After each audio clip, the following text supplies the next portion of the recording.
Welcome to the EnsoReal Paradigm Shifters podcast. This show is for and about the entrepreneurs who work to improve and expand our human well-being by bringing cutting-edge technologies and ideas to life. We are Marie and Magnus Dahlgren, your hosts. In this episode, we talk to Mike Baker, also known as Awesome Mike. Awesome Mike is founder of the Awesome Companies. He is CEO of the Awesome Wholesaler Experience and host of the Awesome Wholesaler Experience podcast. And now, here's our conversation with Awesome Mike.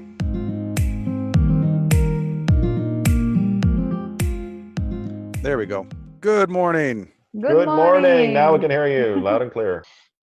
Mike, I'm sitting here and wondering, what is your funniest talent? Could you share with us, please? Wow, that's a very interesting question, Marie, because I don't know that I have any talents, frankly. And so that makes everything that I try to do pretty funny at first. And, there's a scene out of the movie Goodfellas where he says, "Oh, I'm funny. Oh, how am I funny? Oh, I'm like a clown. Like I make you laugh. I'm funny. Tell me, how am I funny?" And it could be a little bit uncomfortable, if you would. But I think that what I've found that I like doing, and I seem to be pretty good at it, is actually meeting new people, is actually striking up conversation.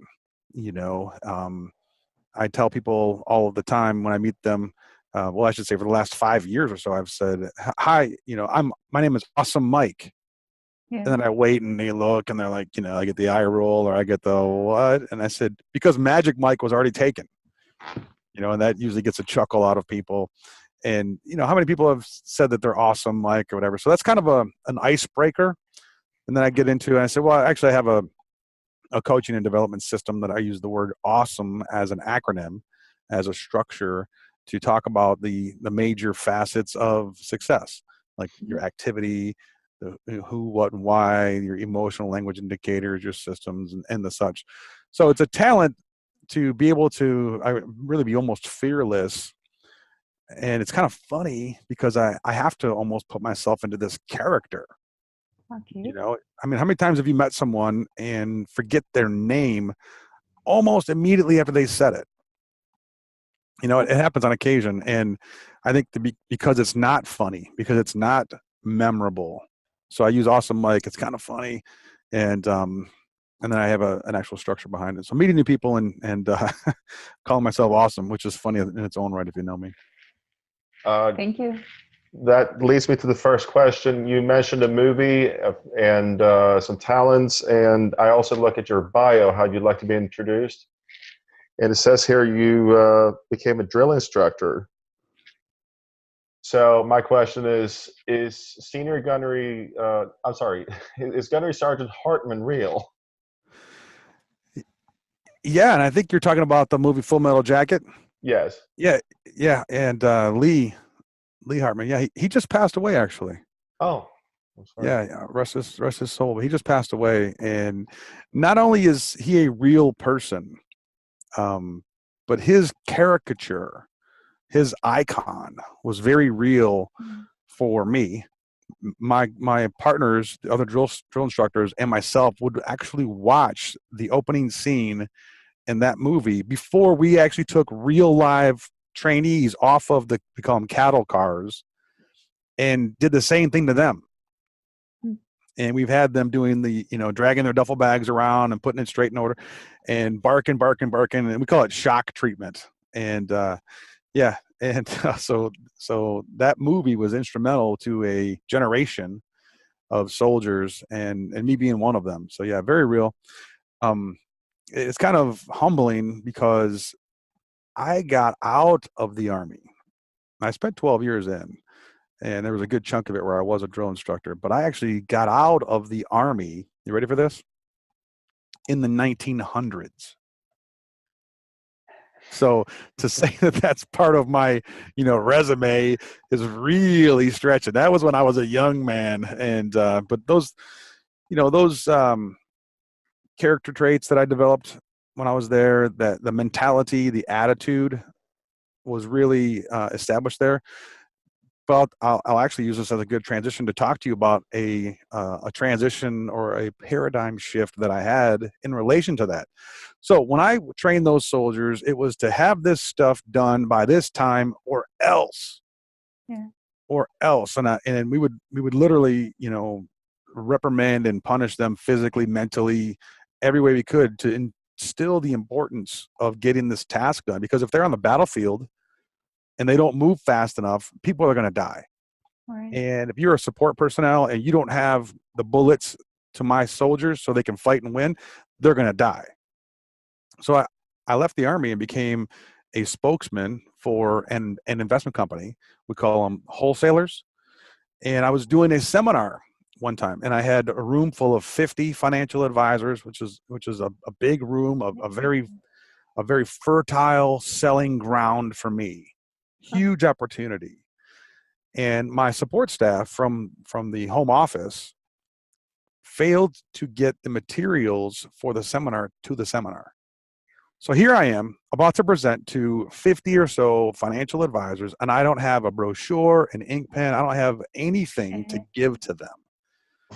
So I went drill sergeant on the home office people, and really just cranked on them and said, how can, and then I was contacted by the president of the company later that day.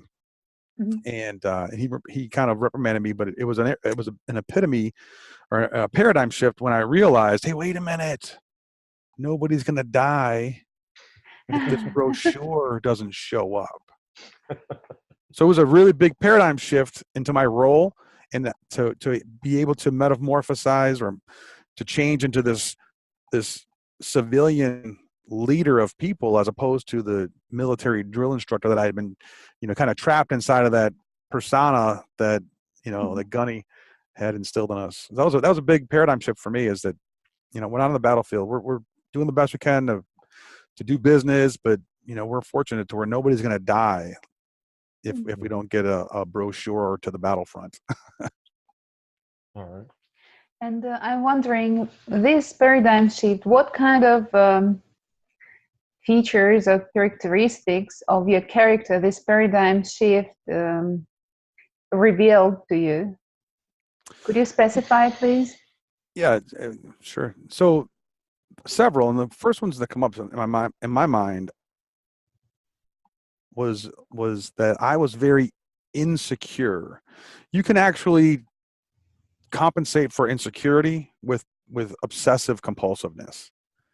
If I am insecure about myself, then I need everything to be in perfect order, or else I'm going to fail. I'm not going to be able to be my best. So you over prepare, you overcompensate because you're actually insecure in your ability to adjust and to navigate. Yeah. That's why a lot of entrepreneurs plan and plan and plan and plan and plan before they ever try something, because they're actually insecure in their ability to make adjustments, to be able to think through a process, or to be able to to be who they're trying to be. They need a plan where it's 100% guaranteed, or they fail, which is why most of entrepreneurs never get off the starting block. Yeah. So by having to be okay with someone else not getting the bullets to me on time and be able to navigate that made me a better person. And it happened again. So I had other seminars over my career as a wholesaler. I did it, almost 2 decades. And if it didn't show up, I didn't kill anyone, or I didn't, use that drill instructor mode on them.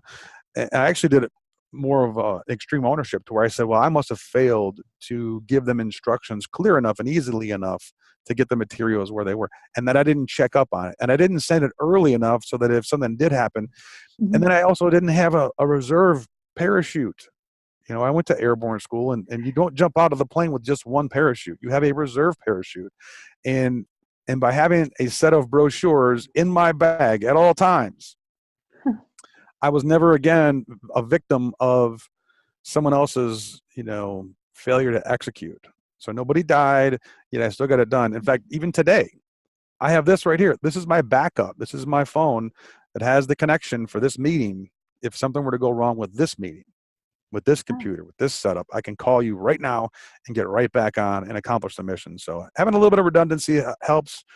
But I think that the growth that I had was to, one, take extreme ownership, and two, is to not be so insecure that I won't allow myself to be a little bit vulnerable, and trust in others and trust in my ability to react and to navigate through a situation if it did arise. Mm-hmm. Thank you, Mike. And you also said that this paradigm shift led you to the realization that you are not victim anymore. Yes, it's all about the ownership for your deeds and your actions. And whom did you become? Could you share with us? Whom did you become? Well, I became Awesome Mike. And I'm still becoming, I'm still becoming him. And, it's interesting. It's very interesting to me, at least.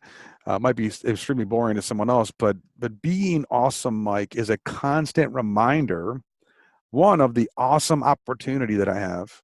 I live in America. I'm capable. I have an education. I have ambition. All of these things lead me to believe that I actually can be awesome. And then by telling myself that I am awesome, like, it also makes me step up. It makes me reach. I say, hey, this is not something that someone that's awesome would do. This is the best you can do. So my dad actually instilled that into me when I was a young man. And if I didn't hit my goal, if I didn't win the gold medal in the karate tournament, or if I didn't, get first place, he would ask me, he would say, is that the best that you can do? And at first you might think, oh my goodness, that's awful that, that a father would ask a son kind of in a demeaning manner, like, is that the best that you can do? But then in the same respect, he was telling me that he knew that I could have done better. Mm-hmm. And instead of him just telling me, hey, you could do better than that, he just simply asked me, mm-hmm. is that the best you can do? So it helped me to really continue to strive. And I still do today, continue to strive. And one of the ways that I've found that it has changed me and released me from feeling, kind of imprisoned or a victim mentality, is I'm very conscious. I had a paradigm shift. I grew up in a suburb of Detroit, very blue collar, mm-hmm. Have a few bare knuckle fist fights in the back of the school and, in the hallways, and saw some things. And I started to travel, and I went to Georgia at 17 for boot camp, and it was interesting. There was a different kind of people down there. And then I went to Germany. Holy cow, Berlin, Germany, and I was there during the Cold War. Believe it or not, yeah. And then I tore the wall down. I was a part of the crew that did that, and then I stayed there a year and a half after the wall came down. Oh, so you could imagine the variety of different people, of cultures. What a time of world change. So I got to see a lot of different things. And then I came back home and quickly got a job as the spokesman role. And I was traveling across the country now, and even internationally, Canada, Mexico, and such. And what I realized is, and the paradigm shift came when I realized that I always find what I'm looking for. Yeah. If I go to St. Louis, Missouri, or Missouri, depending on which side of town you're from, and I'm looking for the 5 reasons why this is the worst city in the world, they will show up. I will find those 5 reasons. If I look for the 5 reasons why St. Louis, Missouri is the jewel of the world, I will find them. Right. It's the same in Minneapolis and Chicago and Miami, Houston, everywhere I've been. I find what I look for, even in Detroit. So the epitome, or the paradigm shift, the epiphany, the paradigm shift was that I'll find whatever I look for. So it's very important that I am controlling my thoughts and my eyes so that I am looking for what I want to find. Yes. Now, I'm not naive. I don't go through life, thinking that everything is balloons and, rainbows. I'm aware that there are things that I maybe don't want to see, and you do see those when you deal with them, but I'm not looking for them. Yeah. So I'm not ignorant or naive, but I'm actively seeking those things that I want to surround myself with or I want to interact with. That's interesting. And how are you doing this on a daily basis? Do you have some kind of routines, exercises, I don't know, meditations? How do you do that? I probably could do it better. Like I'm really working on one of my coaches, Dr. John Rhodes. He has a program called the STAR program, and it really was instrumental in my, I guess, another paradigm shift to go from an actual doer to being a coach. And it was probably March of 2007, and I was in Dr. Rhodes' STAR program. It's an executive coaching program. Yes. And we had a homework assignment, and we had to share it with the group, and something kind of clicked. And I said, you know what? I like this. I could actually see myself being a coach. This is March of 2007. And it was kind of like the spark, like a little spark. And it really started me into coaching other people everywhere I went. I didn't just talk about my product. I didn't just talk about, hey, you should buy this ink pen because I say so and this and whatever. It was more like, how can I help your business? So I took on this coaching mentality from Dr. Rhodes. And Dr. Rhodes taught us this thing called an early morning success ritual. An early morning success ritual. And it's kind of interesting. Do you know what he said that the most important thing about an early morning success ritual is? That it's early in the morning? Correct. And the only way that you're going to get up early in the morning is if you go to bed early the night. Mm-hmm. Yeah, you can't stay up late and have an early morning success ritual. Right. So that's one of those things. So I guess what I do normally is I will take my daughters to school.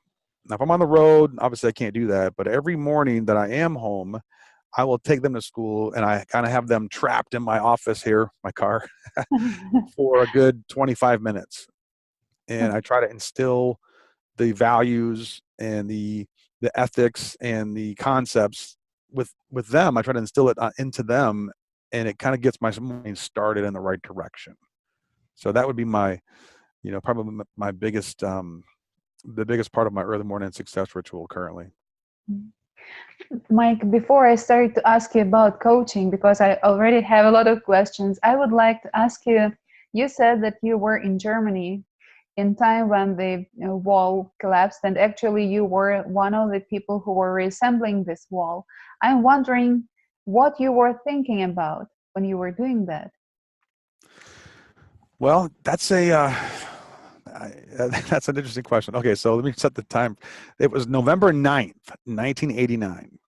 Mm-hmm. November 9th, 1989. I turned 19 years old on November 20th, 1989. So do you have any idea on what an 18-year-old young male in a foreign country where the mark rate is 2 to 1, so every dollar I had was worth $2 of the local currency, in the infantry, what was I thinking about? I was thinking about, wow, look at all of these girls. and actually it was interesting because it was more like, hey, look at all these new people, and wow, this is interesting. They are behaving kind of peculiarly. And they come over and there's all this crying and all this. And being an 18, 19-year-old, we have no idea, no reference point. If it happened today, I would have a much different reference point because I understand a lot more about life. Mm-hmm. So I still, kind of revisit those values. I'm still friends with several of my friends that my soldier, platoon mates, mm-hmm. company mates, my brothers. I'm still friends with them today from that experience. But I really couldn't put it, it was like more friends that I haven't met yet. So now I can meet with them. Yeah. We were also at war or getting ready to go to war in the Gulf with Desert Storm. So it was a very fluid and kind of auspicious time, to be there. We were on guard because there was the reunification of Germany happened the following October, if you recall. Yeah. So there were all these different threats that were taking place, and so we had a lot of activity around that. But I don't think that I understood, and maybe nobody did at the time, the magnitude of what was actually happening in the world. The fall of communism was kind of marked by that. It was really, to a 19-year-old, it was like, hey, the party just got bigger. And there was some fear too, frankly, because, the wall comes down, and lining the wall were the police vans. Mhm. And I didn't count them, but they had said that there were 10,000 polizei Oh. guarding the wall. What I did see were these huge water cannons. They had these huge water cannons, and if someone tried to come across or come over the wall, Mhm. not through the regular checkpoint, they would hose them back over the wall. Huh. So it was pretty intense, to say the least.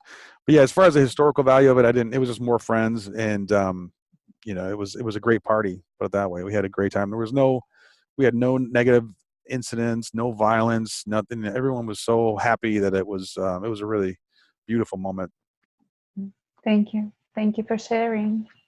And now about coaching. You mentioned coaching mentality, and I'm wondering what coaching mentality means for you. There's several different facets of coaching, several different parts of it.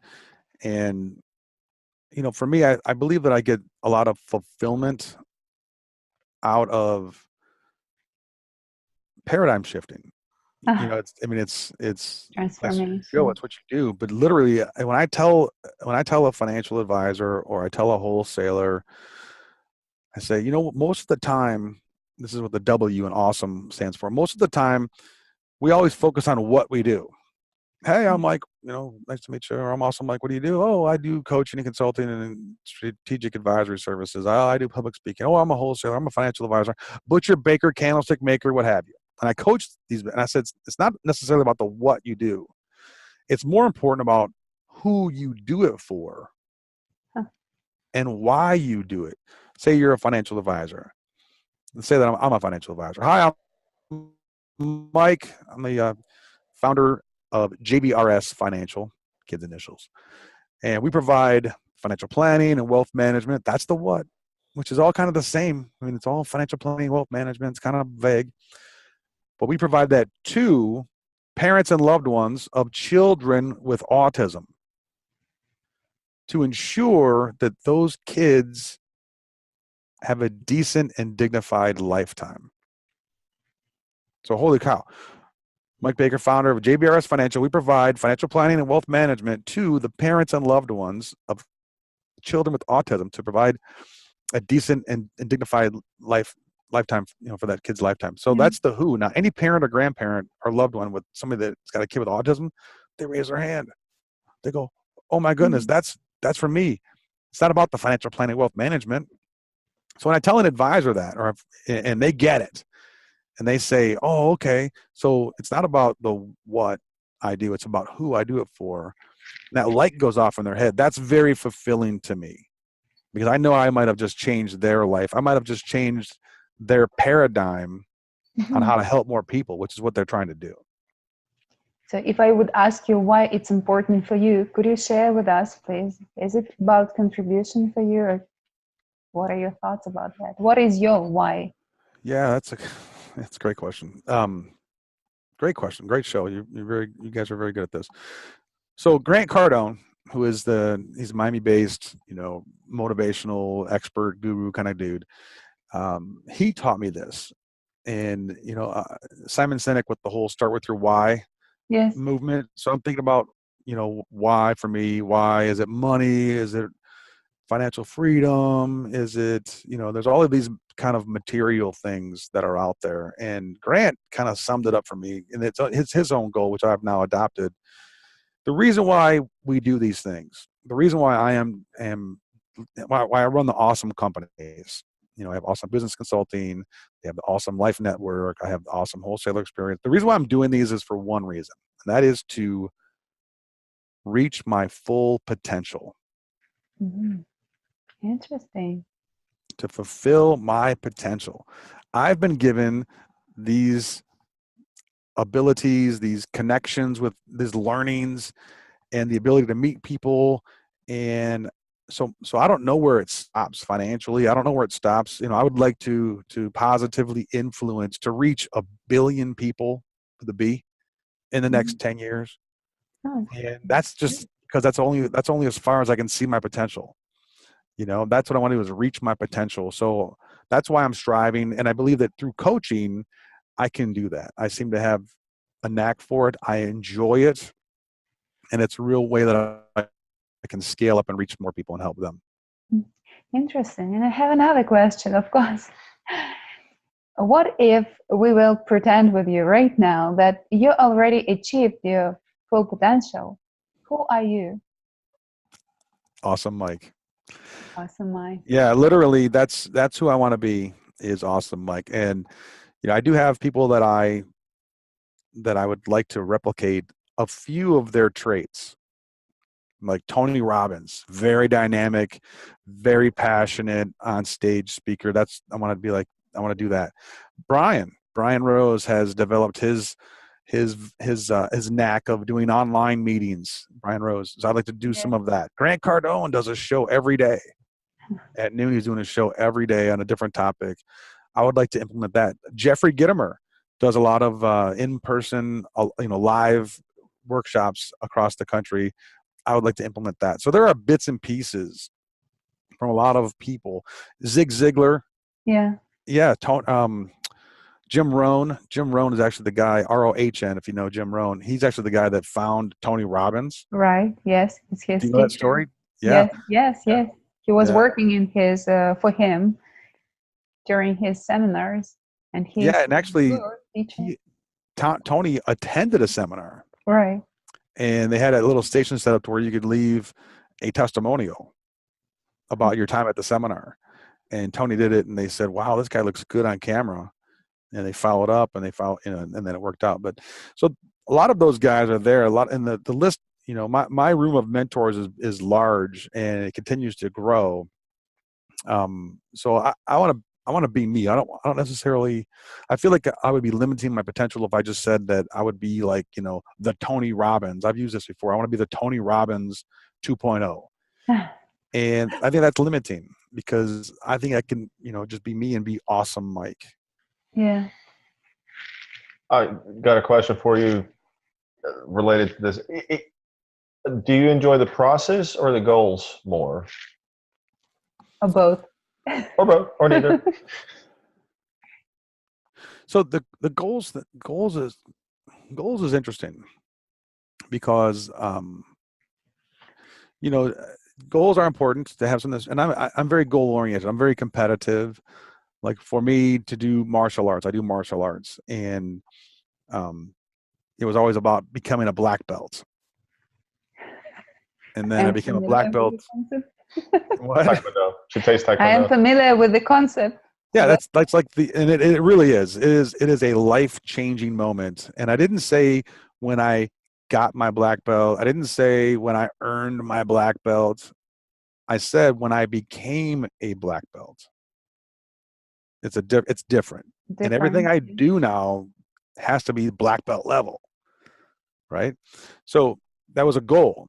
But the actual process made me who I was. I didn't just get the goal. I became worthy of the title. And then I said, okay, well, I want to compete. So I started fighting. And to fight now, I had to become the national champion.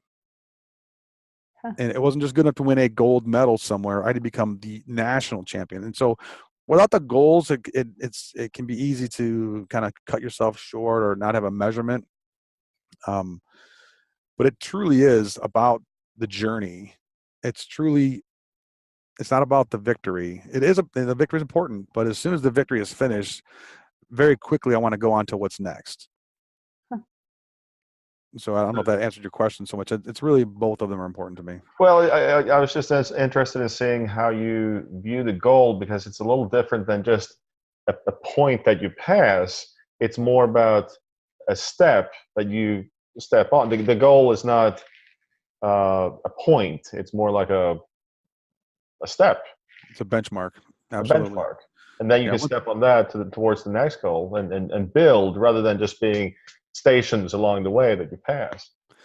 Yeah, and I think that is why coaching can be very important, is because without a coach, once you hit your goal, you might be left looking around, okay, what's next? And your Right. coach can help you design an ecosystem for yourself to where you are thinking about the next phase as you're finishing or as you're in the phase that you're in. One of my coaches, he does this with this karate school, Keith Hafner. Keith Hafner's karate was one of the largest. In fact, at one time he claimed that he was the largest Taekwondo school, karate school in the country. He's in Ann Arbor, Michigan. Yeah. And he used what was called the half moon principle. And the half moon principle was, if your goal was to become a black belt and it was a 4-year program, well, in the second year, he would start introducing to you the potential to become a second degree black belt. Because you had enough momentum to get to the first degree, and you're going to continue just doing what you're doing, and you'll be there. And then what? Well, then now you got to look at the next step. And the difference between a first degree black belt and a second degree black belt is huge. Once you become a black belt, now you are ready to learn. Once you become a black, now you are ready to learn. Yes.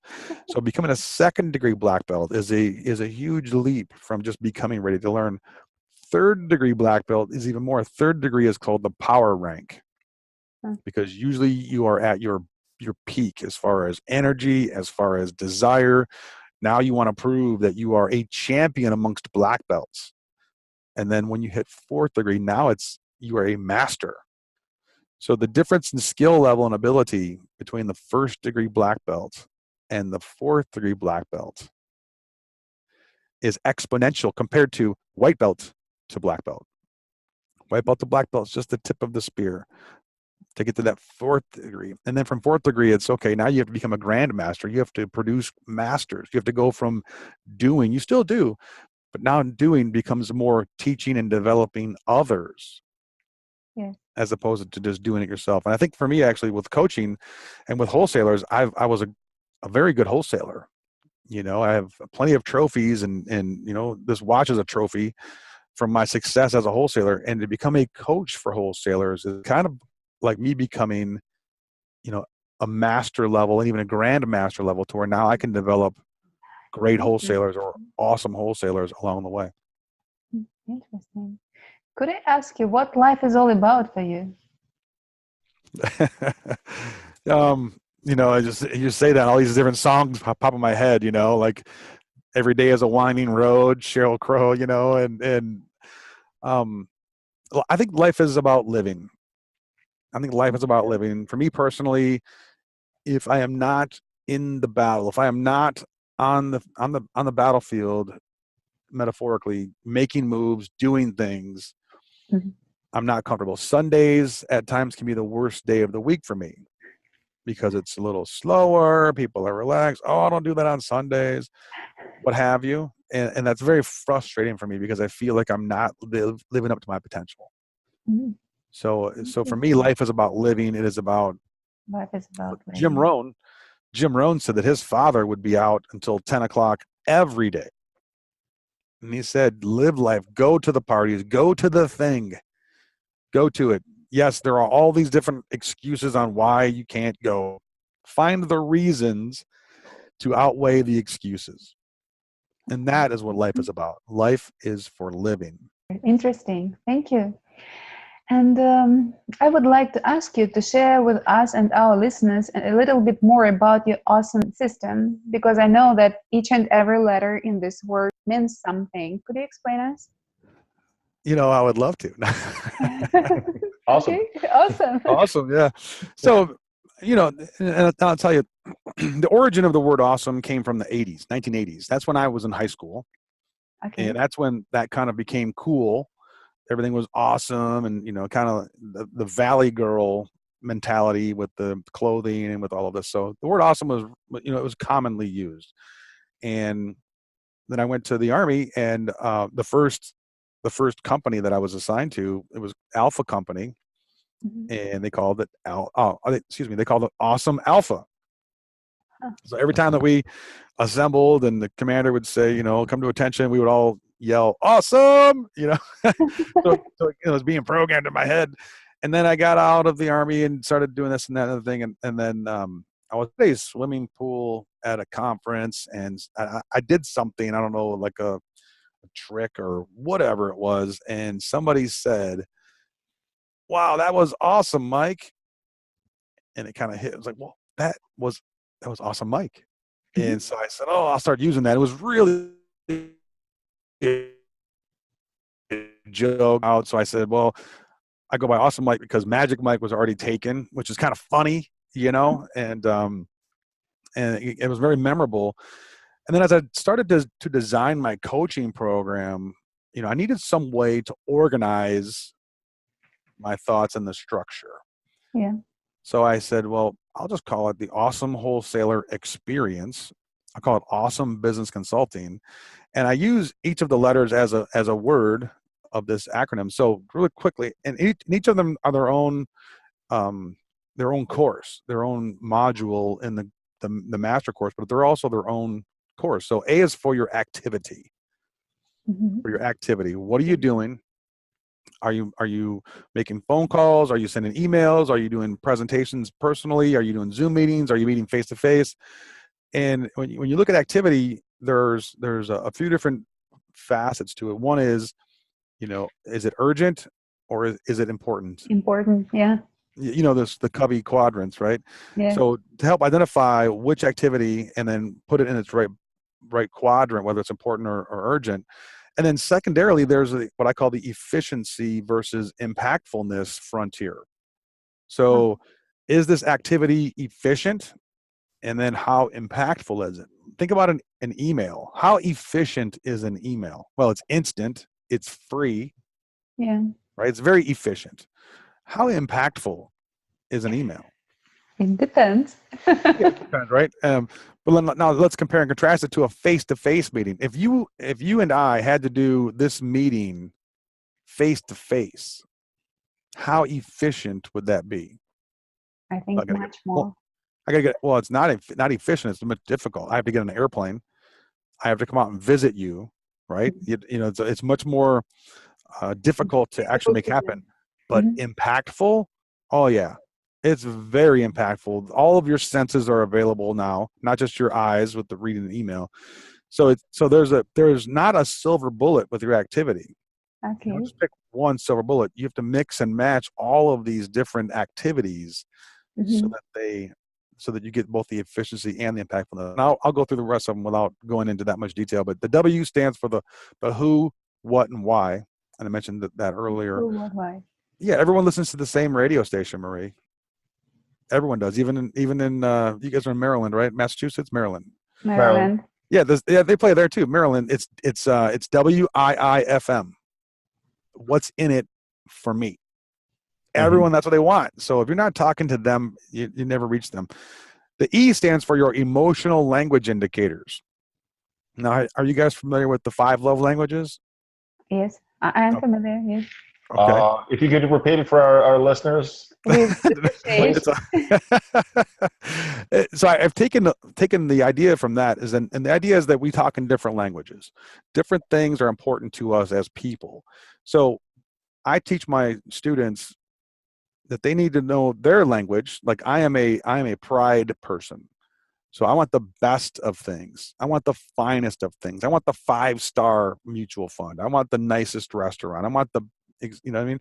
And if someone is fear-based, like their emotions fear, and I'm talking about how great this is and how proud I am of it, and they are freaking out because they're like, oh my goodness, that must have cost so much, and now I'm not going to have, you know what I mean? They're risk adverse, and I'm fearless. So, but if I'm talking to them, we're not going to communicate very well.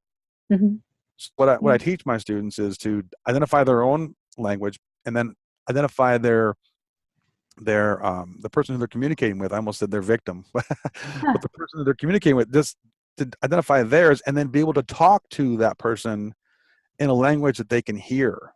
Yes. So it's a very big component. S is for your systems.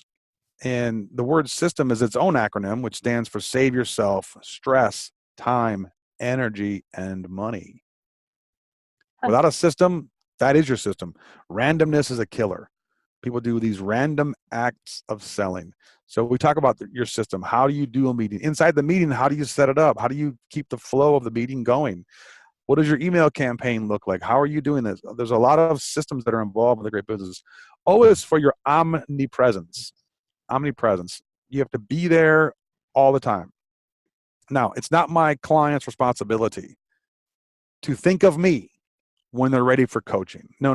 It's my responsibility to be right there when they think of, hey, I need a little hand with something.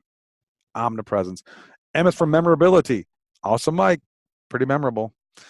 You can have your own memorability. You might be known as the guy like Lee Harvey was known for that voice. Jesus sakes Christ, pile a jelly donut. You know, he's known for that.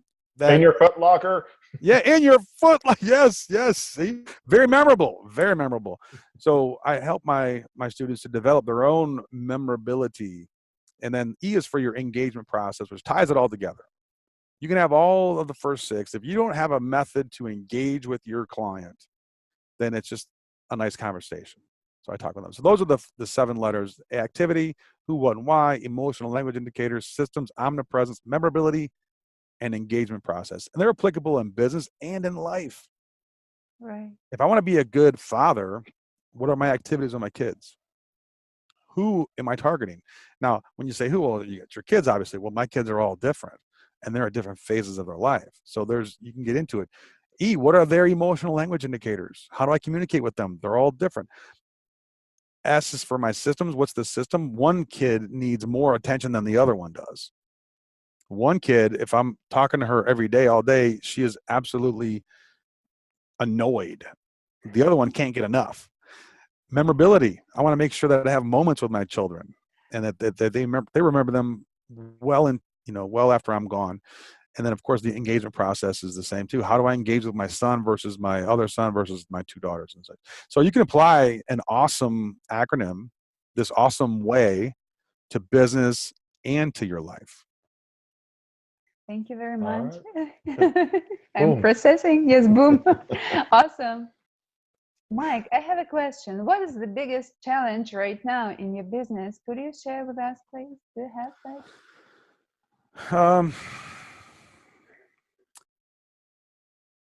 that? This is interesting. So I'm at a very good place.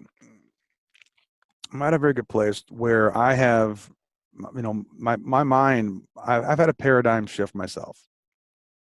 So I've moved from this measurement-based philosophy to where it's, like learning to dance, step 1, step 2, step 1, step 2, and trying to learn this perfectly to where now I know that there is going to be this thing called resistance. So I do face some resistance along the way, but I don't necessarily find it defeating. And I guess it would be challenging. And I don't know that I rank them like this right now. I don't have an actual recording studio, so that would be something that would be nice to have a studio. Do I need a studio? No, I've got it right here. I don't have, the latest technical gadgetry. I'm using an HP laptop as opposed to a 4K camera. So these are little challenges that are not really prohibiting me, I should say. And I'll also say too that I don't think enough people know about Awesome Mike yet. That's probably my biggest challenge, is getting the word out, getting my hand raised enough to where I can say, hey guys, I'm right here. If you're looking for a way to achieve an awesome work-life balance without destroying yourself, your career, your family, that's what we can help with. That's the message I'm getting out there. Okay, thank you. What do you think your tipping point is? Where do you think that is? I think I'm close. And I believe that LinkedIn is the key for me. A lot of the professionals that I am helping are on LinkedIn. And it's a matter of getting momentum with the realization that I am not just a wholesaler anymore, that I have this platform out there. That's where it's going to continue to grow and grow and grow. I use my podcast, the Awesome Wholesaler Experience podcast. It's on iTunes. I use that as a way to share incredible guests with the audience. And I believe that the more of those incredible, awesome guests that I can have out there as antenna, that eventually there will be enough, and I'll get that magical guest that goes viral, and that will be a tipping point, I believe. Huh, that's great. But who knows? I mean, I have my own crystal ball that I take with me everywhere I go. Sometimes it's a little fuzzy and blurry. Mike, could you share with us your values? Because I know, at least I'm convinced in this, that the fastest way to connect with people, with listeners, with your potential clients, to share your values. What are your values? Oh, well, I value effort. I value,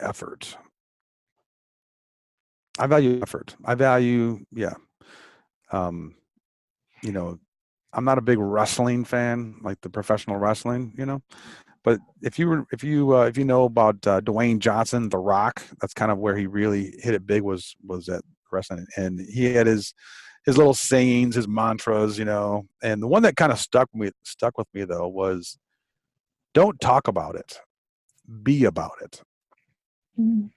Don't talk about it, be about it. And one of my company commanders, we were Delta Company, and the motto was deeds, DEEDS, deeds, not words.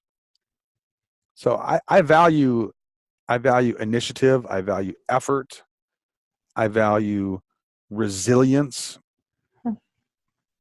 I value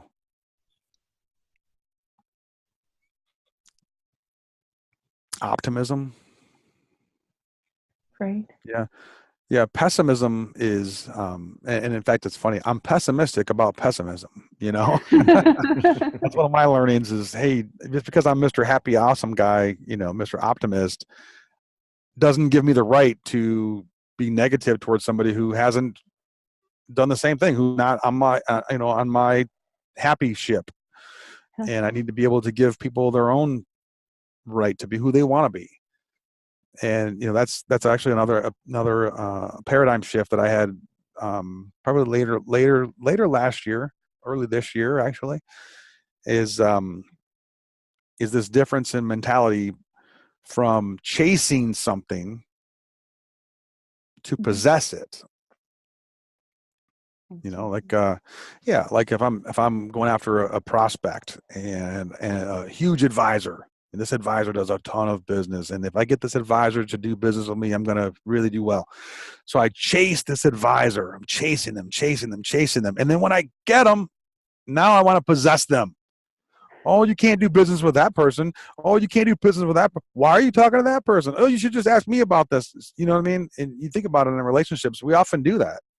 If we're insecure, if we're dependent on someone to complete us, right, we're going to chase them and possess them, because if they go, now we're incomplete again. Mm-hmm. So that's the old mentality. The new mentality, the awesome mentality, if I can steal it, is to pursue something, to pursue a relationship with this advisor. And then when I get success, to appreciate it. So no more chasing to possess. Now we pursue to appreciate. And then when that relationship ends or changes, I'm actually still me. I didn't rely on that relationship to make me who I am. I benefited from it. But when it goes, now I have this treasure chest full of appreciations that I've had along the relationship's duration that I can take with me. Instead of feeling like I've lost something, no, it's changed, but I've gained all of this wisdom, all of these trinkets of value, because I appreciated the person or the relationship, as opposed to trying to possess it. And now that it's gone, how can I survive? Yeah. Okay. And that's great point. And I would like to add that I think that it's possible only if person feels complete and whole in himself or in herself. So it's all about being authentic and whole. Totally agree. Totally agree. And part of the coaching that I help these guys with is I don't try to give them little tricks and techniques on how to get the advisor. Yeah. Oh, you're not interested. Oh, well, what are you not interested in? And that's a dirty little trick. You know what I mean? And all those tricks and techniques are because you're not working on yourself. So instead of working on all these tricks and techniques, I try to help my members and my clients to work on themselves so they can present their offering. Yes. But they're okay if the person doesn't accept it. If it's a no, they don't get crushed by it. And now they hate that person because they told them no. You know? And you see it all the time to where someone will try to interact and the other person will reject them, and now the person hates them. And they may try to hurt them. You know, if I can't have you, nobody can kind of mentality. Yeah. Where it's much better to say, no problem, and I'll continue to pursue. I'll be here if and ever you're ready, but I'm okay with myself. That's much more of what a high performer wants to associate with. Yes, No one wants to associate themselves with the needy person who's got, now I'm going to have to cater to your vulnerable ego. And if I do a piece of business with someone else, you're going to be mad. Now I feel guilty and I have to help you. No, they don't want that. They want to say, hey, here's my ally. Here is this person that provides tremendous value and is there when I'm ready to be with them and is not destroyed if I'm not ready today. Yes. Because they're whole, as you mentioned, they're whole. They work on themselves more on the tricks and techniques. Yes, I agree absolutely with you. Mm-hmm. Yes, that's cool and awesome. One more thing about that, or I should say, maybe it's another thing that I've learned is this. There's a paradigm shift from competition to collaboration. Collaboration, right. All right. Competition means that I'm going to compete for that advisor's business. And your product is just like my product, maybe have a couple of different nuances, but we're going to compete for that person's business. And I'm going to know everything about your product, and I'm going to know where your weak spots are, and I'm going to protect my product's weak spots so that you don't know them. That's competitive mentality, but that's based on scarcity. Yes. Based on there's not enough to go around, so I can't share, so I have to beat you. And I've moved from that mentality to this mentality of collaboration. Abundance. And it's abundance mentality. Yes, it's abundance mentality. And the truth of the matter is, not everyone is 100% in love with what I have to offer. And not everyone is going to be 100% in love with what my competitor has to offer. And if we just simply exchange the bottom 20%, like if I have 100 people that are my clients, the bottom 20% probably don't really like, and they're not, it's okay, but they're not in love with it. They might be your biggest fans, or they might be my competitor's biggest fans, and their bottom 20% could be my biggest fans. So by us collaborating, our clients really win, and we also win. That was a huge paradigm shift from competitive scarcity mentality to this abundance mentality of collaboration. Nice. That's great. Thank you. And then because we're Taekwondo people, I got to bring up one little thing about this, and then hopefully you find it valuable. So I'm a Taekwondo guy, and I like it very much, but it has some things that I'm not too enthusiastic about all the time. And for instance, there's a lot of yelling, there's a lot of barking that's out there, and I believe it has good reasons to it, but it also might be based on a little bit of insecurity, a little bit of over showmanship. Like when I break boards or break bricks, I need to yell at the top of my voice to get the adrenaline and all this theater and blah, all this kind of magical, awesome stuff, which I've done and appreciated. But I've been training in Brazilian Jiu Jitsu now for the last couple of years. And it is a great complement to Taekwondo. And the fact that it's quiet and it's not destructive. Taekwondo is destructive. You know, if Marie kicks you, Magnus, she's going to destroy you. You know, it's going to be damaging. Okay. Yes. You just try the triple kick on me. Oh my gosh.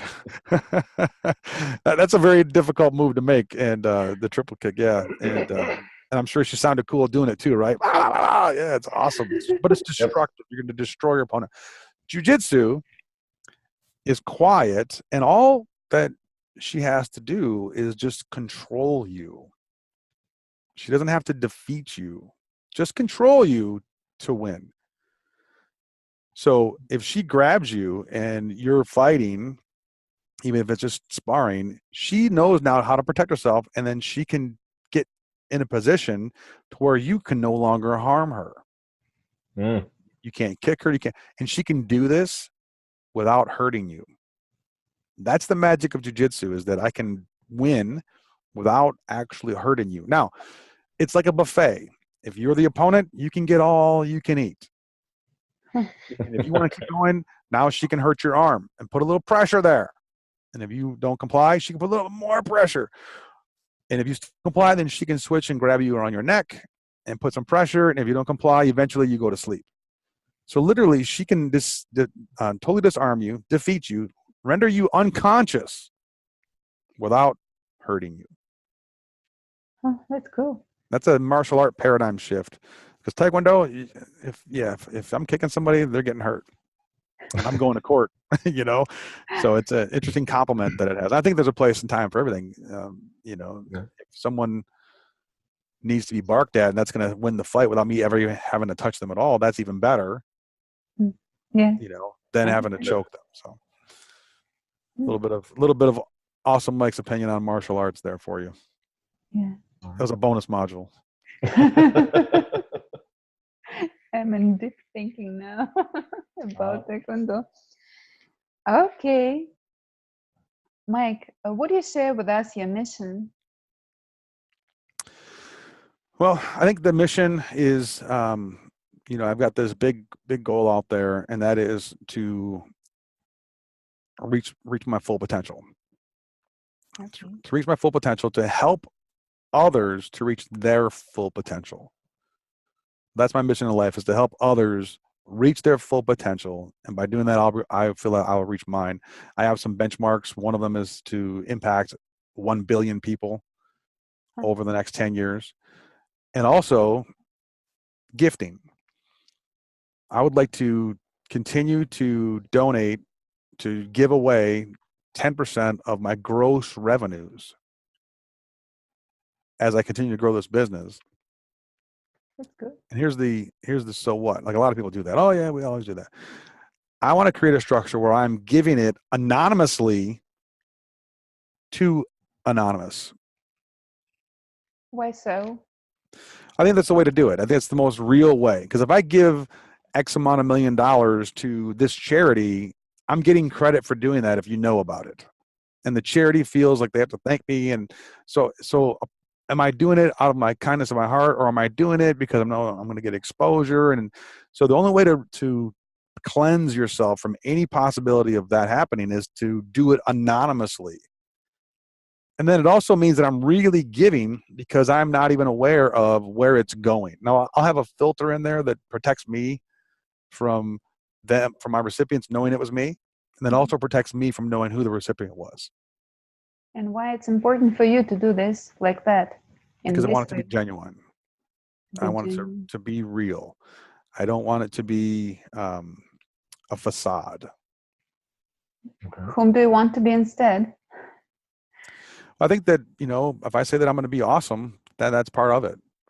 And I don't need to be fake, you know, phony awesome. I really need to, you know, to reach my full potential. I need to be the example that I want to set for my kids and for everyone that interacts with me.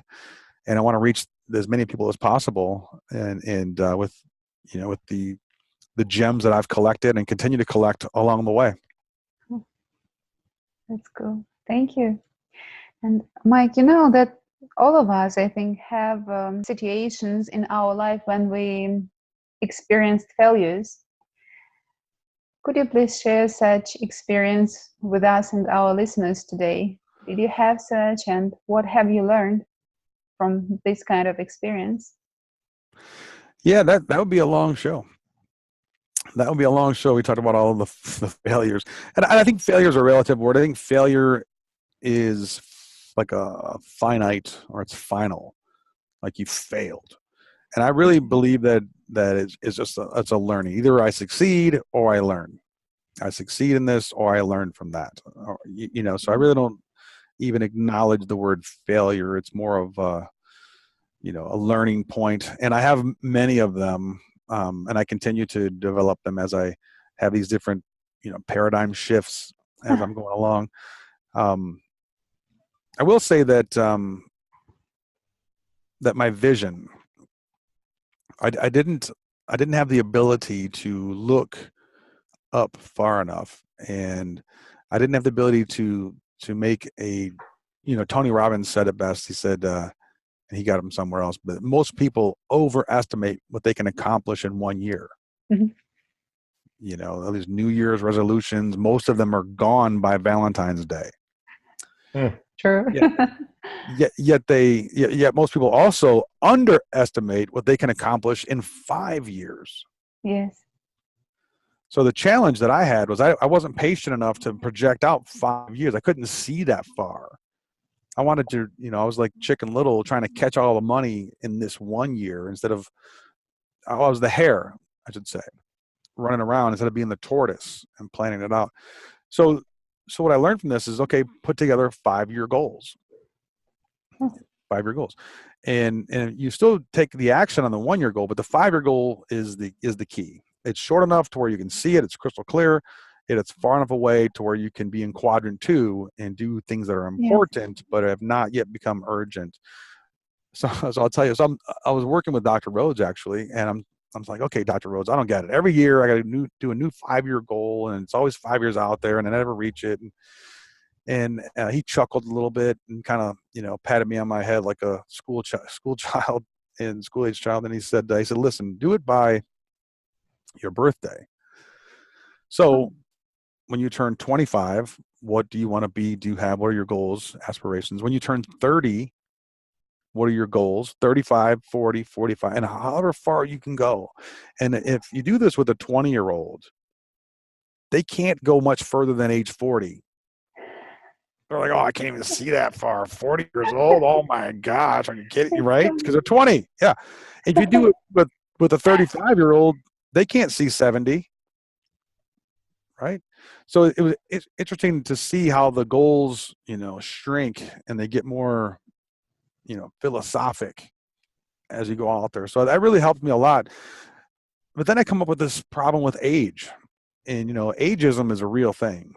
If someone asks you, how old are you? Whatever you tell them, they're going to put you in a box. Oh my gosh, you're 40? And they're going to tell you all these bad things. Lordy, look who's 40 and all this. And it's never good. You cannot tell me a time when somebody asks you how old you are and they followed up with a compliment, except for this one. Oh, you look good for somebody that's insert the blank age. You look good for somebody who's 40. Yep. You look good for 45. What? Excuse me. How about just say I look good? You know what I mean? So the weird thing about it is that age is actually a lie. Concept. Mm-hmm. Yeah. I mean, I'm going to age much differently than the guy who doesn't have clean drinking water, or the guy that smokes 2 packs a day and works in a factory, or so it's not even a real thing. It's just kind of a measurement, if you would, that's out there. So now when people ask me how old I am, I tell them I'm not keeping track. I mean, imagine if you didn't know. Like if you didn't know how old you were, you would just be right? Yeah. So I tell them I'm not keeping track, and on occasion they'll say, and then they'll press me, no, really, how old are you really? And this is what I tell them. I say, well, let's just say that I'm closer to 40 than I am to 30. And I leave it at that. And the good news is that that's true. Yeah. And in fact, I'll be closer to 40 than I am to 30 for the rest of my life. So I'm not lying, like lying about my age. But here's the point though. is instead of me going by my age now, 30, 35, 40, 45, 50, I do it by the year. So I'm not planning on my birthday. I'm planning on this 2020, 2025, 2030, 2035. And that's what I'm using as these targets now, as these benchmarks to develop myself, to challenge myself so that I can simply fulfill my potential. That's interesting. I think I will use this concept in my There you answers go. about my age. Just call it the awesome concept or whatever. We were talking about failure, and we heard earlier in the series how failure is the world's feedback on what you do. So it's not really a failure; it's just feedback on what you did. That's right. That's right. And if you listen to it, you can learn. If you don't listen to it, you're going to repeat it. Right. Yeah. Mm-hmm. Yeah. Mike, if you would have a superpower, what would you want to change in the world? How do you think? You know, this is a good one. This is a good one. And I've been asked this question before. And you know, there's the obvious ones, but the one that I would want is to be able to start fires. Start fires anywhere, anytime, because I would start a fire and put it under people's behinds so they would get up and go and do. So my superpower would be to be a fire starter. Interesting. Mike's barbecue. Awesome. Mike barbecue. Awesome sauce. That's the real. That's real awesome sauce. Mike, I have another question. Is there something we didn't ask you about, but you would like to talk about? Well, I believe that, yeah, you know, your show, Paradigm Shifters, I believe that our world is in a renaissance. You know, I'm from Detroit, and we had the Renaissance Center, which was built back in the heyday of the automotive boom. And you know, the company and the culture and in the world kind of grew at a certain pace, at a certain mentality, and the mentality was based on preservation. It was based on be happy with what you have. You got your white picket fence. Don't rock the boat. Pay your taxes. You know, 2 cars. It's all you need. And now with the internet and with the world becoming what I call a smaller place, the paradigm shift that evolution is happening, and I believe that those that can embrace this paradigm shift will succeed, will last, is the paradigm shift that the world will be discovered by those that are open to changing it. Yes. That are not operating on limited beliefs, but are operating on abundance beliefs. And that really anything that you can think of with enough work, with enough resources, you can make happen. And I believe those that are fear-based and they want to just hold on to what they have, they will die off. Their kind will die off because they will not be innovative enough to keep up with the innovation that the world is facing. If you look at artificial intelligence, virtual reality, these concepts are a paradigm shift. Yes. 30, 40, 50 years ago, they were science fiction. Today, they are reality. You know, these drone-based taxi cabs now that Uber is talking about putting into place. Yes. Well, that's your flying car. That's your Jetsons. It's really happening. It's not just a cartoon anymore. Yes. So if people don't embrace that, if they don't allow themselves to have a paradigm shift, not only in their businesses, but also in their lives and how they raise their families, they will die out. I don't believe it's about a land grab anymore. It used to be about a land grab. Grab some land, invest in land, and they're not making more of, you know, beachfront property. Well, that's horizontal thinking. Yes. But there's only so much of it. And I believe that we have to have a paradigm shift and be thinking vertical. and not only grabbing the land base, but think about how you can collaborate and go vertical as opposed to staying horizontal.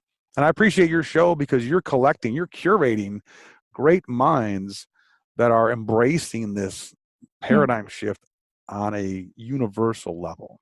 Yes, that's true. Thank you very much for such a great interview, awesome interview, and for such a great feedback about our podcast too. Well, it was an honor to be on your show, and I thank you for saying that. Thank you, Mike.